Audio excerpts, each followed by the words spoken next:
Foreign Minister Marise Payne, thanks for your time. The US President said, I think we're in a contest, not with China per se, but with autocratic governments around the world, whether or not democracies can compete with them in a rapidly changing 21st century.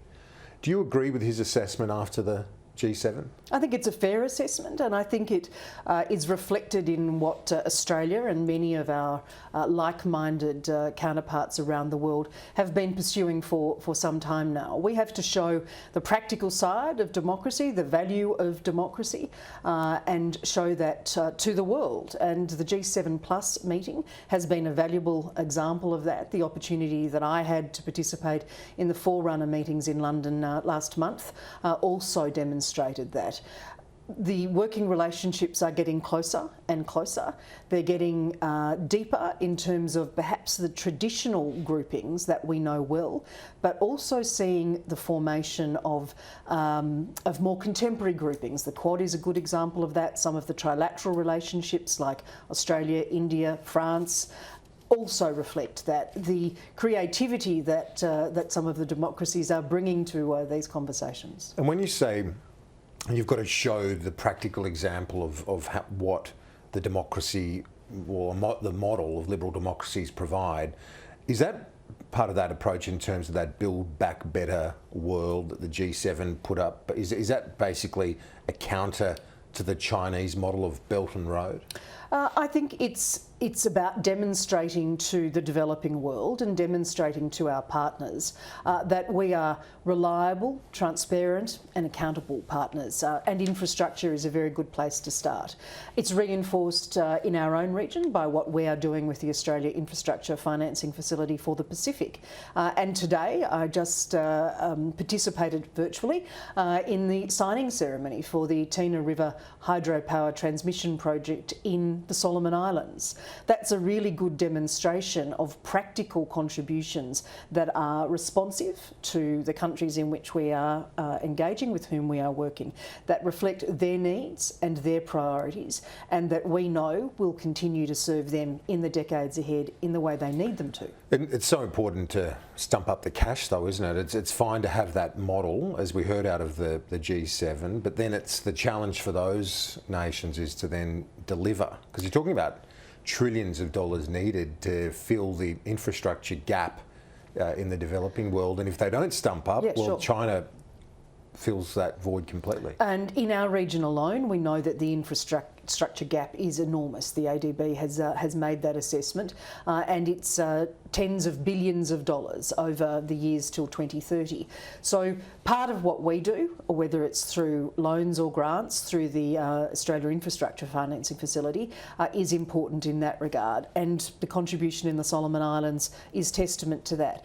But we also, for example, and to go to that concept of new and contemporary partnerships, if you like, we also have a trilateral infrastructure partnership between the United States and Japan and Australia.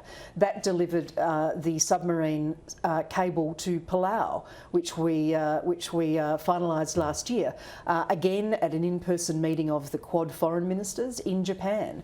So bringing together like-minded countries in new and unique groupings has a very powerful effect in terms of what we're able to deliver. Have you noticed a shift in the consensus, international consensus, when it comes to the need to deal with what the president called those countries, those not China but autocrats, is how he puts it, although obviously we're talking in this region largely about China. Have you noticed a shift in the consensus? I think what we have seen recently, whether it's the commentary out of the G7 and the G7 Plus meeting, whether it's the observations made by NATO this week, is a commitment, a realisation in terms of the importance of reiterating the values of the democratic processes: freedom, the rule of law, respect for human rights, equality, those sorts of fundamentals which we hold dear in our democracy, which are absolutely predicated within our national interests and also within our national security, frankly. That concept is being reiterated through all of these groupings, and I think it is a very powerful message to the international community and to those who would seek to use undermining actions or tactics, and there's plenty more than one country involved in this, to those who would seek to do that, that the world will actually stand on our values and promote and advocate for those values. NATO, as you alluded to, described China as a systemic challenge, but not all the European leaders are convinced it should be their focus. Angela Merkel said that she didn't want to see the challenge overstated or overestimate the dangers, is the way she put it. And then the French leader said NATO is a North Atlantic organisation. China has nothing to do with it. We shouldn't bias our relationship with China. It's much larger than just military. So there are still some leaders of liberal democracies who aren't yet convinced about the need to push back. I respect their opinions, of course, and we all come to this with different perspectives. We come to this with a particular geographic perspective that sees Australia perhaps at the front and centre of the geostrategic challenge in the Indo-Pacific. And as a result of that, it does give us a unique view that we are able to share. And one of the reasons why it has been so valuable to be part of the G7+, so there with India and with the Republic of Korea and with South Africa, is to articulate these views around those tables and to convey those concerns. We're not a member of NATO, obviously, we're an enhanced opportunity partner of NATO, and we've had very, very strong relationships across the years. But one of the things that we are able to bring is that geographic perspective that perhaps slightly grows the conversation. Boris Johnson says he was critical of China in terms of human rights, the human rights record and so on, but he said on behalf of Scott, I think I speak on behalf of Scott when I say no one wants to descend into a new Cold War with China. Does he speak on behalf of the Morrison government as well in that sense? Well, we speak on behalf of ourselves, but we welcome the support of friends and allies. But it is absolutely true that we want to pursue constructive engagement and constructive relationships. I think the Australian people expect us to stand up for our national interests, to prosecute the case for Australia's national interests, but also to seek, as we consistently do, to have constructive relationships with all of our neighbours, is a Cold War including realistic? China. I don't think it's useful to necessarily to use the Cold War as a metaphor here. It's 2021. We are in a very different world. What we have to, I think, recognise and appreciate is that with enormous growth and with enormous development, for which China receives great credit, as they should, also come responsibilities about how you operate in the international environment, about respect for the international rules which have been developed over decades and which we are all expected to observe and to engage in support of. So that challenge is one which we recognise, but we have been very careful and very consistent in articulating our position.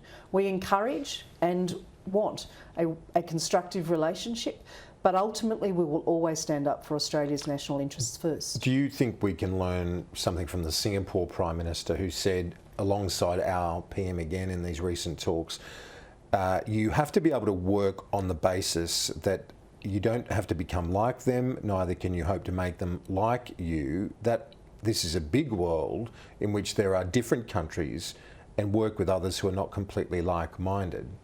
Can we learn something from the Singapore PM in terms of his approach? Well, I think we actually always do that.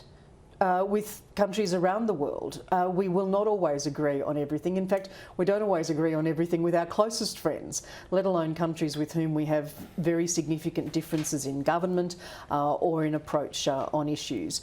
So importantly, we have to make sure, I think, as we participate in the international construct, the big world that Prime Minister Lee has referred to, that we are advocating for Australia's values and Australia's national interests, but we are also reminding, I think, ourselves and our partners that the the rules-based global order, that the values which have underpinned that for decades have enabled the world to build the sort of prosperity that we see now in so many ways, and that we have invested in them over decades for good reason. They have given us security and they have given us stability.